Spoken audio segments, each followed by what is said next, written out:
नमस्कार दोस्तों, आज का खुलासा न्यूज में आपका स्वागत है। मैं हूं नदीम अहमद और आइए डालते हैं एक नजर 7 जुलाई की खबरों पर। थाना भवन पुलिस ने पुलिस मुठभेड़ के बाद 15,000 रुपए के इनामी बदमाश को गिरफ्तार करने में सफलता प्राप्त की है, जिसके कब्जे से एक तमंचा, भारी मात्रा में जिंदा व खोखा कारतूस, एक चोरी की बाइक भी बरामद की गई है।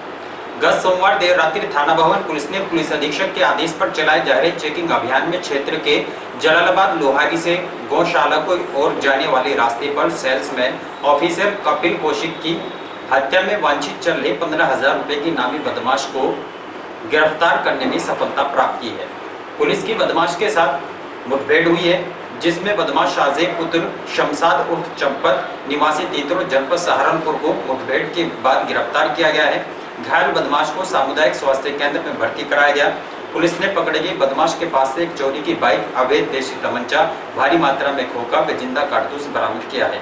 पुलिस अधीक्षक विनीत जायसवाल ने बताया कि गांव घोरनी निवासी कपिल कौशिक की हत्या के मामले में 2 मुख्य आरोपी मोहसिन व रोहित पूर्व में जेल जा चुके हैं। उक्त आरोपी फरार चल रहा था, जिसको पुलिस द्वारा मुठभेड़ के बाद गिरफ्तार कर लिया गया है। जनपद शामली में देर रात थाना भवन पुलिस से बदमाश की मुठभेड़ हो गई। इस मुठभेड़ के दौरान 15,000 के इनामिया बदमाश एक हत्यारोपी साजेब पुलिस की गोली लगने से घायल हो गया, जिसे उपचार हेतु अस्पताल में भर्ती कराया गया है। इस 15,000 इनामिया बदमाश द्वारा 11 जून को पेस्टिसाइड कंपनी के एक सेल्स ऑफिसर की अपने अन्य 2 साथियों के साथ गोली मार के हत्या कर दी गई थी, जिस घटना के बाद से ये फरार चल रहा था और इसकी गिरफ्तारी हेतु 15,000 रुपए का पुरस्कार घोषित किया गया था। इस कार्रवाई के दौरान इस बदमाश के कब्जे से एक चोरी की मोटरसाइकिल, एक अवैध तमंचा, जिंदा कारतूस व खोखा बरामद हुआ है। इस अभियुक्त के विरुद्ध सुसंगत धाराओं में अभियोग पंजीकृत करके इसके खिलाफ आवश्यक वैधानिक कार्रवाई की जा रही है। शनिवार की देर रात हुई बारिश के बाद मौसम के साफ होने व धूप निकलने से अब गरीबों के मकानों पर आफत टूट पड़ी है। गढ़ीपुख्ता क्षेत्र के गांव राजड़ में भी एक ऐसा मामला देखने को मिला है, जहां एक गरीब का आशियाना धूप के चलते धराशायी हो गया। गांव का ही विजेंद्र पुत्र नंदू मेहनत मजदूरी करके कच्चे मकान में रहकर अपने परिवार का पालन पोषण करता है। शनिवार की देर रात्रि हुई तेज बारिश के चलते मिट्टी से बनी मकान की छत कमजोर हो गई, जिसके कारण उसमें दरार आ गई थी। लेकिन रहने का कोई और ठिकाना न होने के कारण परिवार मकान में ही रहने को मजबूर था। मंगलवार को विजेंद्र अपनी मजदूरी पर गया हुआ था तथा घर में उसकी मां, पत्नी व 2 पुत्रियां थीं। अचानक मकान की छत की कड़ी टूटने लगी, जिसके बाद मकान में मौजूद विजेंद्र की मां, पत्नी व दोनों पुत्रियां जैसे ही बाहर निकली, छत धड़ाम से नीचे जा गिरी, जिससे सभी लोग बाल बाल बच गए। आसपास के लोग तुरंत मौके पर पहुंचे तथा मामले की सूचना विजेंद्र को दी, जिस पर वह मौके पर पहुंचा। पीड़ित ने परिजनों की मदद से मलबे में दबे सामान को निकालने का प्रयास किया, लेकिन तब तक सारा सामान नष्ट हो चुका था। पीड़ित का आरोप है कि तहसील स्तर से किसी भी अधिकारी ने मौके पर पहुंचकर उनकी सूद लेना तक मुनासिब न समझा। पीड़ित ने प्रशासन से आर्थिक मदद की गुहार लगाई है। कांदला क्षेत्र के गांव इस्लामपुर घसौली निवासी रजा ने पुलिस को तहरीर देते हुए आरोप लगाया कि गांव के नसीम ने उसके परिवार बच्चे जैद के साथ मारपीट कर दी थी। पीड़ित ने आरोपी लोगों का विरोध किया तो आरोपी नसीम सहित आधा दर्जन लोग धारदार हथियारों से लैस होकर पीड़ित के घर पहुंचे और परिवार के लोगों पर जानलेवा हमला कर दिया।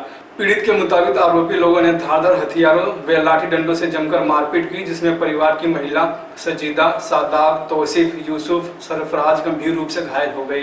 घायलों को उपचार के लिए सामुदायिक स्वास्थ्य केंद्र में भर्ती कराया गया, जहां से घायलों को उपचार के लिए शामली व मेरठ रेफर किया गया।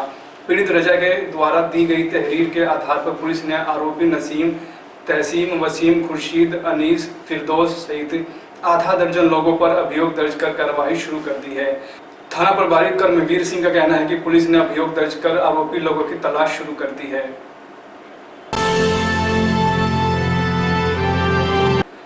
पुलिस ने नौकरी के नाम पर लाखों की ठगी करने वाले शातिर ठग को धर दबोचा है। बाद में उसे न्यायालय में पेश किया गया, जहां से उसे न्यायिक अभिरक्षा में जेल भेज दिया गया है। चौकिया क्षेत्र के गांव सिम्हालका निवासी श्रीपाल पुत्र जगदीश से यूपी पुलिस में कांस्टेबल के पद पर नौकरी लगवाने के एवज में शातिर ठग अमित शर्मा उर्फ कल्लू पुत्र ब्रिजपाल निवासी खेड़ा कुर्तान थाना कांदला ने 3 लाख रुपए ठग लिए हैं। पीड़ित का आरोप है कि ठग ने यूपी पुलिस में कांस्टेबल भर्ती कराने के एवज में 6 लाख रुपए मांगे थे, जिनमें से 3 लाख रुपए एडवांस में लिए गए थे, लेकिन नौकरी नहीं लगी। पीड़ित ने जब पैसे वापस मांगे तो उसे जान से मारने की धमकी दी गई। इस संबंध में पीड़ित ने करीब 7 माह पूर्व ऊन चौकी में शातिर ठग के खिलाफ मुकदमा दर्ज कराया था, जिसमें अभियुक्त फरार चल रहा था। पुलिस ने कुर्की नोटिस भी चस्पा कर रखा था। गत रात्रि पुलिस ने ठग को झिंझाना के गाड़ी वाला चौराहे से धर दबोचा। बाद में उसे कोर्ट में पेश किया गया, जहां से उसे न्यायिक अभिरक्षा में जेल भेज दिया गया है।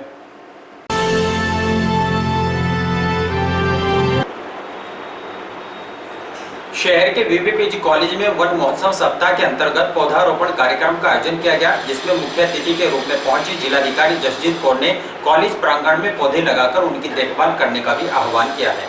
मंगलवार को शामली के वीवीपीजी कॉलेज में वन महोत्सव सप्ताह के अंतर्गत एक पौधारोपण कार्यक्रम का आयोजन किया गया। कार्यक्रम में मुख्य अतिथि के रूप में पहुंची जिलाधिकारी जसजीत कौर ने कहा कि पर्यावरण को बचाने के लिए हमें अधिक से अधिक पौधे लगाने चाहिए। उन्होंने कॉलेज प्रांगण में पौधे लगाए और उनकी देखभाल करने का भी आह्वान किया।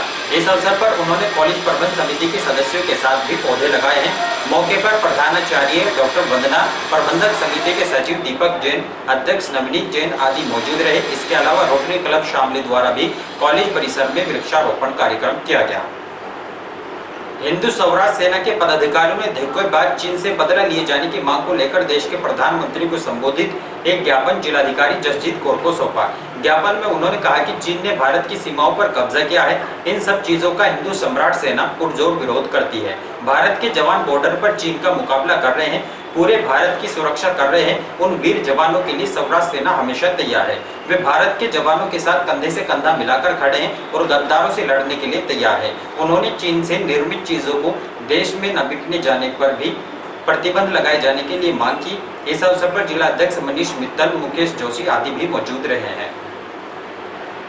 शहर के वीवी इंटर कॉलेज में 85 यूपी बटालियन के कैडेट्सों द्वारा पौधारोपण अभियान चलाया गया। इस दौरान उन्होंने पौधे लगाकर उनकी देखभाल करने का भी संकल्प लिया।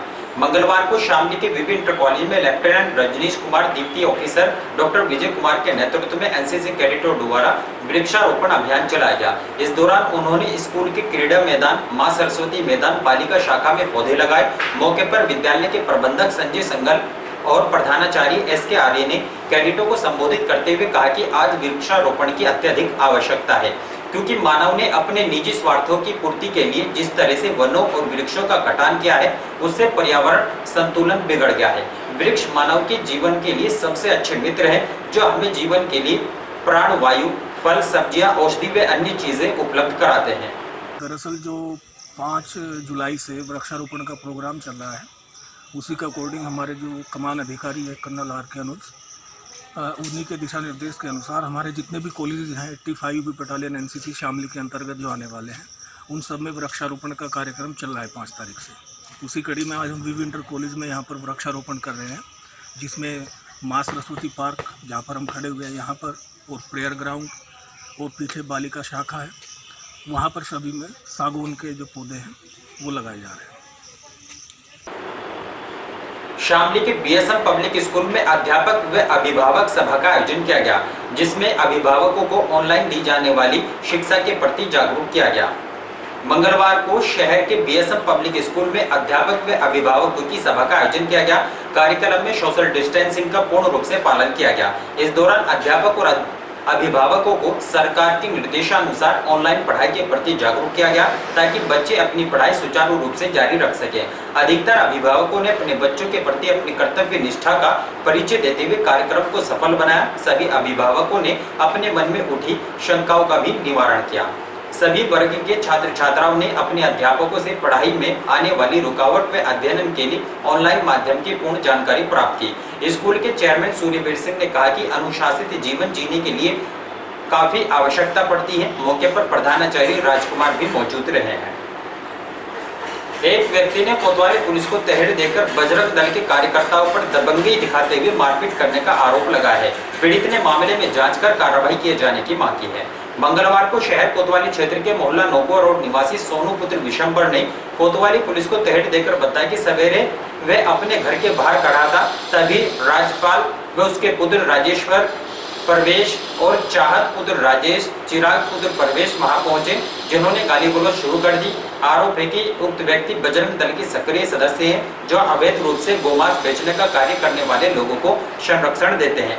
गोबर व पशु अवशेष नालियों में फेंक देते हैं, जिसका उन्होंने विरोध किया तो उक्त लोगों ने लाठी डंडों से हमला कर घायल कर दिया। बाद में हमलावर युवक जान से मारने की धमकी देकर फरार हो गए। पीड़ित ने अपना डॉक्टरी परीक्षण कराने के बाद मामले में जांच कर कार्रवाई किए जाने की मांग की है। हिंद आर्मी सेना के पदाधिकारियों ने शामली कलेक्ट्रेट में धरना प्रदर्शन कर कुछ लोगों पर शमशान घाट की भूमि पर अवैध रूप से कब्जा करने का आरोप लगाते हुए मामले में जांच कर कार्रवाई किए जाने की मांग की है।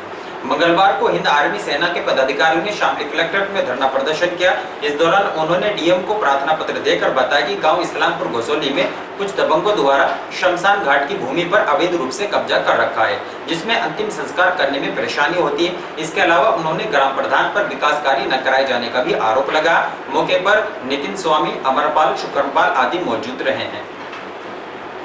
एक युवती ने पुलिस अधीक्षक को प्रार्थना पत्र देकर युवक पर शादी का झांसा देकर शारीरिक शोषण करने का भी आरोप लगाया है। पीड़िता ने थाना भवन पुलिस में मुकदमा दर्ज होने के बावजूद भी कोई कार्रवाई न किए जाने का आरोप लगाते हुए आत्महत्या करने की भी चेतावनी दी है। मंगलवार को थाना भवन क्षेत्र निवासी एक युवती ने पुलिस अधीक्षक विनीत जायसवाल को प्रार्थना पत्र देकर बताया कि जनपद सहारनपुर निवासी नाजिम ने शादी का झांसा देकर शारीरिक शोषण किया। शादी करने से इनकार करने पर पीड़िता ने थाना भवन पुलिस को तहरीर देकर 376 में मुकदमा दर्ज कराया था, लेकिन पुलिस ने अभी तक मामले में कोई कार्रवाई नहीं की। पीड़िता ने आरोप लगाया कि पुलिस द्वारा अभी तक भी उसका एक्सरे नहीं कराया गया। पीड़िता ने मामले में कार्रवाई न किए जाने पर धरना प्रदर्शन करने और आत्महत्या करने तक की भी चेतावनी दी है। कार्रवाई नहीं हो रही, कप्तान साहब के यहाँ इंजॉय की। क्या कार्रवाई नहीं हो रही, क्या मामला है? शादी का झांसा देकर नाजिम ने मेरे साथ में बलात्कार किया। कौन है नाजिम, ये कहाँ का है? थाने का, जिला सहारनपुर, थाना तीतरो, पिता का नाम शमशाद। क्या रेत से कैसे संपर्क में आए थे आप? ये फूल मोती का काम करता था, हमारे घर पर आया और हम भी फूल मोती का काम करने लगे। मैं घर पर अकेली थी, उसने शादी का झांसा देकर मेरे साथ में बलात्कार किया। कहाँ के रहने वाले हो तुम? बाबरी थाना क्षेत्र के गांव भाजू निवासी युवक को बाइक सवार बदमाशों ने गोली मारकर घायल कर दिया। घायल युवक को शामली के निजी हॉस्पिटल में भर्ती कराया गया, जहां उसकी दशा गंभीर बनी हुई है। मंगलवार को बाबरी थाना क्षेत्र के गांव भाजू निवासी घनश्याम उर्फ छोटू पुत्र स्वर्गीय धर्मवीर अपनी बाइक पर सवार होकर किसी कार्य से शामली आया था। बताया जाता है कि जब वे अपनी मां और बहन को शामली छोड़कर वापस जा रहा था तो गांव कोडाना रोड पर बाइक सवार 3 युवकों ने उसको नाम लेकर रोका, जिसके बाद युवकों द्वारा गोली मारकर घायल कर दिया गया। बाद में हमलावर युवक मौके से फरार हो गए। घायल की चीख पुकार सुनकर आसपास मौजूद ग्रामीणों ने घायल छोटू को शामली के निजी हॉस्पिटल में भर्ती कराया, जहां उसकी दशा गंभीर बनी हुई है। पीड़ित ने आरोप लगाया कि पुलिस को मामले की सूचना दी गई थी, लेकिन पुलिस अभी तक नहीं पहुंची। वहीं कोतवाली पुलिस ने बताया कि गोली लगने के संबंध में कोई सूचना नहीं दी गई है। पुलिस मामले की जाँच कर रही है। शहर के गांव मुडेट स्थित प्राइमरी स्कूल में जिला बेसिक शिक्षा अधिकारी गीता वर्मा ने बच्चों को दी जाने वाली ऑनलाइन शिक्षा का शुभारंभ किया है। मंगलवार को शामली के गांव मुडेट कला स्थित प्राइमरी स्कूल में ऑनलाइन क्लास का शुभारंभ किया गया। मौके पर पहुंची जिला बेसिक शिक्षा अधिकारी गीता वर्मा ने कहा कि वैश्विक महामारी कोरोना वायरस के चलते पिछले 3 महीनों से स्कूल बंद है। बच्चों की पढ़ाई को लेकर प्रदेश सरकार काफी चिंतित है, जिसके लिए मुख्यमंत्री के आदेश पर सभी स्कूलों में ऑनलाइन शिक्षा शुरू कर दी गई है, जिसमें सभी शिक्षक स्कूल में रहकर बच्चों को शिक्षा प्रदान करेंगे। मौके पर रश्मि वर्मा भी मौजूद रही हैं। और इन्हीं खबरों के साथ समाचार बुलेटिन यही समाप्त है। नमस्कार।